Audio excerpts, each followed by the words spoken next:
Alright guys, back with another video, and this time we have my boy Claudio from Kitchen Table Meta, and we just wanted to discuss a few things that are about the upcoming event in San Jose and other things that are obviously happening right now. Like for example, obviously we have the Mecha Errata everybody's talking about, and the format is coming within the next month. We still haven't done 3 months of Tyranny and of our Overlord Mecha Frieza, which is obviously the best leader in the game right now, because it doesn't even feel like you're playing the same game when you're not playing that leader. But we have obvious decks to worry about when we go into San Jose. Claudio will not be able to attend with us, sadly, but it'll be me and Danny and Dusty for sure. And I'm not sure if Jordan will be able to make it this time.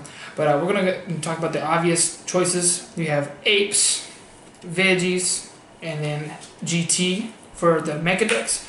And these are obvious good choices, and it's great that they're breeding colors. We have a Rogue version of Mecha that I've seen people playing right now. It's pretty strong, but it's not on par with the other ones. Mecha Ultra Instinct, which is pretty good against Apes because of Bad Ring Laser and the bouncing of all the Apes. But I don't see it doing too well against the Veggie version or the GT version. But other than that, Claudio, anything you want to speak about? Yeah. So I understand everybody's talking, about the Errata right now. It's very like the hot topic of how they killed Frieza or whatever. But I think it's still playable. But I think the people who are attending the event should focus on how the rules are right now, which means that Mecha is still alive right now. So very much so. Yeah. Very much alive. So I think you guys should actually prepare. Think about what you're going to see over there. What do you expect from the event? That's what I want to ask you as well. What do you expect from the event? What do you think you're going to see? And how do you think the event's going to go? Well, at every regional I've been to so far, I've been to multiple. Judged one myself, so I got to walk around and look at the room as well. There are a lot of players that just play what they like to play, so we will not see like 90% of the room Mecha like it should be, because it's obviously the best deck. There's no other reason you can give me other than playing a Mecha leader right now, really. Unless you want to play a rogue deck like one of these 3 leaders I see here. You got Mass Saiyan, which is a pretty good leader, and then you have SS3, which is a very good leader, and then we have Pan, which is a very strong leader as well. But other than these 3, no other leader can really compete with Frieza. Maybe Ginyu, and it's still not the same. It's like you're playing a slower version of Mecha, even though it's not much slower, but it is slow enough to where it matters. But basically, what I want to get at is the fact that you will see people play stuff just because they want to play it. So you'll have to worry about Cell Chain, Androids, for example, Mira. Those are very strong leaders. Vegeta. You will still see people playing these decks just because they like them. Don't be sleeping. Don't go in there not knowing the card pool and what you could expect to see. Yep. For example, it's bad when people just go into an event and like, oh, I didn't expect you to play Mecha GT, so I didn't prepare for it. I didn't play against it, so they just lose with this card. This is a very powerful card. If you're not ready for it with a Crusher Ball or something like that, or a way to stop multiple attacks from this guy, he's going to kill you. On turn 2, it's not even close. I've seen him being killed in turn 1 too. It's insane how Mecha GT plays this. But if you're not ready for it and they don't know how the matchup and how the card interact with the cards, you will die. So play against these matchups and understand them. Even if you're not playing GT or Mecha or any of these variants of Mecha, you can still beat people with SS3. I've been doing it at locals. This deck you can play it in multiple ways, so you have to worry about 4 different color combinations with this guy. You can play a red version, a green version, a mono blue version with Ultra Instinct. And then you have, of course, which is very strong in my opinion. Probably the best one, the most consistent. Pan is a very strong leader as well. Most people have been talking about this chick right here. She's amazing at drawing cards on both sides. 2 cards on this side, and on this side she draws 1 during your turn or your opponent's turn, still like the other side. It's very, very tempo-y deck where just, not really tempo, it's like you just put a lot of guys on the field and tell your opponent they have to deal with it. Then you have Mass Saiyan, which is like a upgraded Vegeta in a sense, but it runs out of card advantage, so that's the real issue with the deck. But if they can awaken with Kabbas and Mass Saiyan promos, it's pretty much that's much a wrap. Yep. But we're just going to go into a little more detail about what I saw when I saw the Mecha Errata. Mecha is not dead. I don't think so. Yeah, it's not dead at all. You can still play Call Bosses free. You can still play, and that's really, and you usually do 1 a turn anyways. You can just play a little more conservatively and a little passive, and you can probably play like similar to the first Mecha builds we saw where they were playing Objection. Still can play Objection. It's not as good in the deck anymore, but you just get to the point where you can play Bulma and the Whis that ramps, or you can play the Whis blocker. Things like that. Those are ideas. You can play a straight defensive deck with God Charge Vegeta and protect it with Bloodlust. It's very defensive. Now, like for example, I believe that how it is now, it makes it very offensive or defensive, whatever you want to do it. But now it makes it as that you need to drag the game longer, and it makes it very defensive. You can play pressure balls and bloodlust at the same time. So nothing's gonna happen in their turn because then you got what does that negate? Nimbus. Yeah. And so it has a lot of many defense cards that it can be played for free in their turn, and they're gonna have to just pass turn, so another turn for you. So I think it's not dead, definitely not dead. It's just very now we gotta figure as a community how to play Mecha with this errata. So. You can still play it. That's why I guess they wanted to at least not kill the character. Yeah. But they did hurt it very much. So you cannot play all those free cards to draw into Planet Vegeta's. I mean, Planet was very close to getting banned next to this card, yeah. But with the errata, it's not as ban worthy. And it's actually very fair. Yeah. Now Monaco is.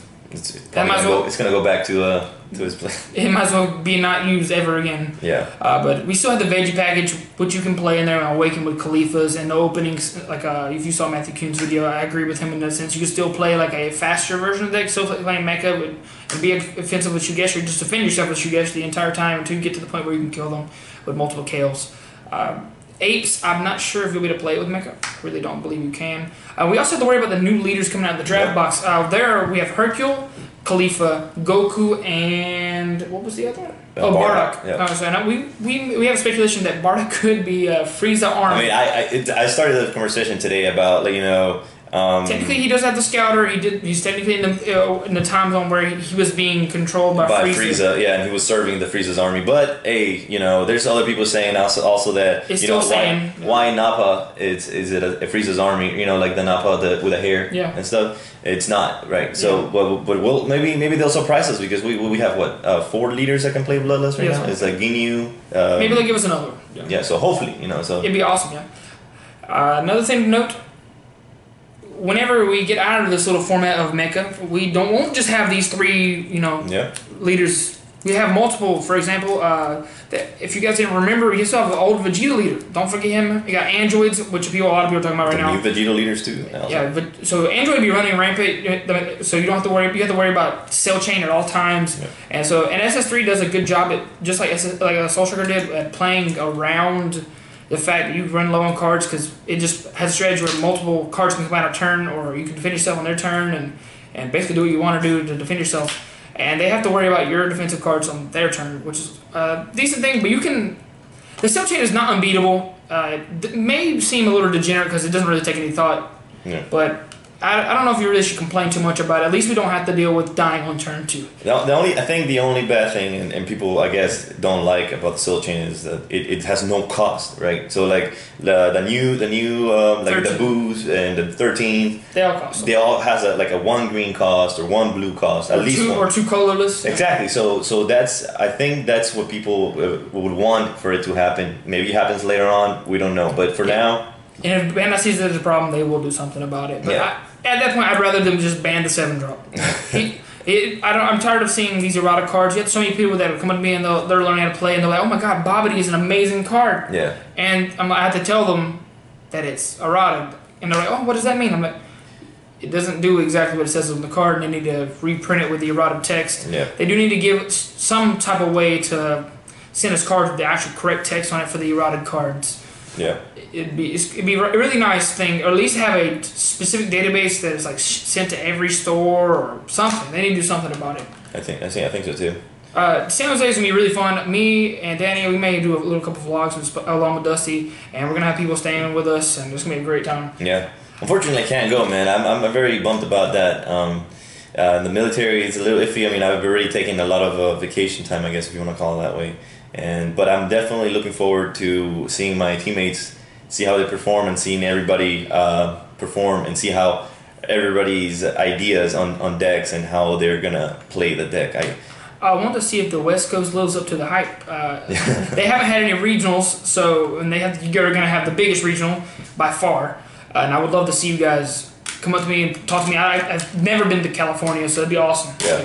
I want to see if you guys have a little different ideas or different ways to play than we do, and because all I've seen is the East Coast players. We have a lot of fantastic players in our area. Our regionals are not easy. We have most top 32 is always a very like strong opponent to play against. Yeah. So anybody could win. So, but the consistent players obviously are the people. A lot of PBG players right now, and Bearded and us along with us, you know. But I want to see other teams on the West Coast. I don't know too many of them. If you guys would like to see more videos like this, please comment down below and see what you want to see next. We're gonna do a couple. We might go live on YouTube soon. I'm gonna try to set up a Twitch, and that we're gonna have a lot of ways to share more content, especially after this format's about to buzz wide open. I want to see a lot of like unique decks. Keep showing you guys SS3 builds, so I don't know if you guys really want to see too many more of those. Well, there's the new leaders are coming out this Friday, so there's probably we'll make another video, you know, talking about the new leaders and how it's gonna bust open the format, or it's not gonna change it at all. So or they may be awful. Yeah. Like for example, Dashback Goku. I'm sorry, not Dashback. Goku from the last deck. He didn't do anything. He was a bad Vegeta. Like We had bad Majin Vegeta. Oh yeah. And then what was the green one? For the draft? Oh, the Gotenks? Oh, Gotenks. Gotenks did nothing. So those are fun leaders, but they don't really impact the competitive scene at all. Maybe these will, maybe they won't. Yeah. I'm really looking forward to the Tournament of Power as well. You know, you guys are going to see that. And yeah. Yeah. Well, shout out to our sponsors if you guys haven't checked it out so far. We've got MetaMat, Super Collectibles, Ultimate Guard, and Kitchen Table Meta. Yep. We're very thankful for what we have in this beautiful mat, and we're going to do a lot of videos on this. And for the future, we're gonna get more content done on these mats, more mats sent to us, more jerseys, a lot of nice things sent to us, and we're gonna have our own custom things soon. Some cool things Dusty mentioned on his stream about us having custom. What was it? He said custom mats with our faces on them. Like basically on a character. So like for example, you have me on a Trunks and maybe Claudio on an Android 16 or something. Yeah, but I'm looking forward to that too. It's gonna be fun. You know, I love this community, and you know, I hope you guys before we cut, I hope you guys, you know, enjoy San Jose. Have fun overall. Have fun. Be competitive, yes, but have fun overall. So that's it for me, man. Come up to me and say hi. Let's see how long that was. And then